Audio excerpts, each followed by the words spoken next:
E aí pessoal, o seriado acabou, mas a gente ainda tem muita história de Game of Thrones pra falar. Semana passada eu interrompi a nossa linha de tempo para falar sobre o último episódio do seriado, que confirmou a teoria de que o Jon Snow é um Targaryen. Mas hoje a gente vai continuar o Reinado dos Dragões. A gente tá na parte 3, vamos lá?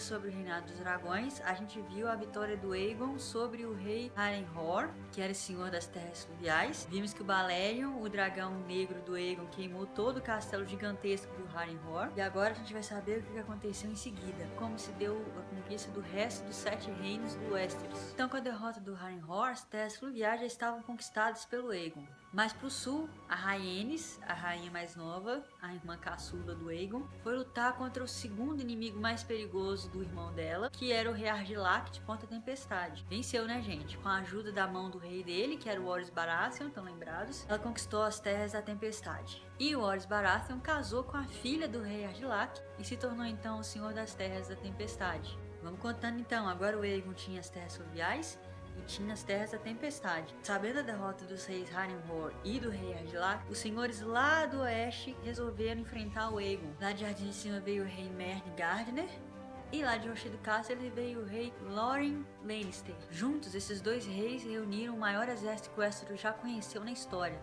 Eram mais de 55 mil homens. E quando o Aegon soube dessa insurreição contra ele, voou para o oeste no Balerion para enfrentar esses dois novos inimigos. E enviou mensagem para as rainhas dele, as irmãs dele, encontrarem com ele para enfrentarem os reis Meryn Gardner e Loren Lannister. Sério que até agora eu não entendo como é que alguém em sã consciência vai enfrentar 3 dragões mesmo com um exército gigantesco. E é lógico que eles perderam. O rei Meryn Gardner morreu junto com toda a família dele.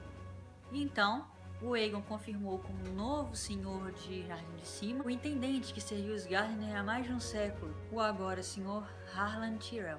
E foi esse o começo do reinado de Tyrell sobre Jardim de Cima. Já o Loren Lannister, que enxergou que ele não ia conseguir vencer o Aegon e seus dragões, se ajoelhou perante o rei e foi confirmado então como senhor de Rochedo Castle, mas agora submetido ao Aegon. Mas logo depois veio uma nova ameaça e agora lá do norte. Os Stark de Winterfell resolveram juntar os seus vassalos para enfrentar o Rei dos Dragões também. Mas agora, o Aegon, com a força dos exércitos das terras fluviais, de Ponta Tempestade, de Jardim de Cima e ainda de Rochedo Castle, tinha um exército muito mais poderoso.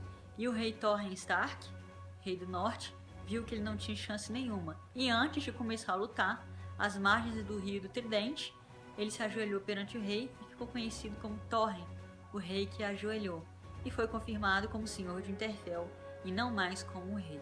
Depois disso faltavam mais 2 reinos, o Vale e Dorne.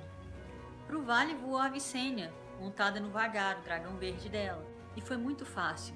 Quem governava o Ninho da Águia, que como vocês lembram é a capital do Vale, era a senhora Shara Arryn, que era a rainha regente, porque o filho dela era muito pequeno depois que o marido morreu. E mesmo que o ninho da águia ficasse numa montanha e fosse muito difícil de alcançar, nada era impossível para a rainha Visenya e seu dragão. Ela simplesmente voou por cima dos exércitos da rainha Shara e pousou num pátio interno do castelo.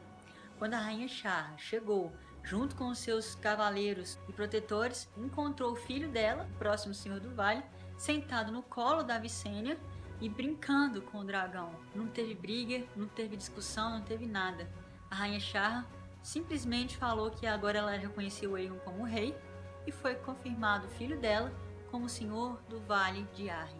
Já em Dorne foi muito diferente. Quem voou para lá montada no Meraxes foi a Rhaenys e depois de muito procurar encontrou a rainha Meria Martell, que era a princesa de Dorne, uma senhora muito gorda, careca e cega, que era quem governava Dorne naquela época. A rainha Meria falou para Rhaenys: eu não vou lutar e eu também não vou me curvar para vocês. Vocês podem vir e acabar com tudo, mas Dorne jamais vai se submeter ao reinado do Rei dos Dragões.